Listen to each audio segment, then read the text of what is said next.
அஸ்ஸலாமு அலைக்கும் வரஹ்மத்துல்லாஹி வபரகாத்துஹு. தினமும் ஒரு ஹதீஸ். ஈமான் என்பது 60க்கும் மேற்பட்ட கிளைகளாக உள்ளது. வெட்கம் என்பது ஈமானின் ஒரு கிளையாகும் என்று ரசூலுல்லாஹி ஸல்லல்லாஹு அலைஹி வஸல்லம் அவர்கள் கூறியதாக அபூ ஹுரைரா ரதியல்லாஹு அன்ஹு அவர்கள் அறிவிக்கிறார்கள். நூல் புகாரி, ஹதீஸ் எண் 9. அன்பிற்குரிய அல்லாஹுவின் நல்லடியார்களே, இஸ்லாத்தின் பார்வையில் வெட்கம் என்ற பண்பு உயர்ந்த இடத்தில் வைத்து பார்க்கப்படுகிறது.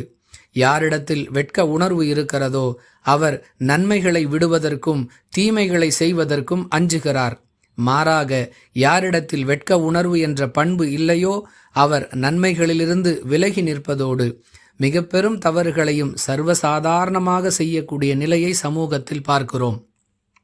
மேலும் யாரிடத்தில் வெட்க உணர்வு இருக்கிறதோ அது அவருடைய ஈமான் முழுமை பெறுவதற்கு உதவியாக இருக்கிறது.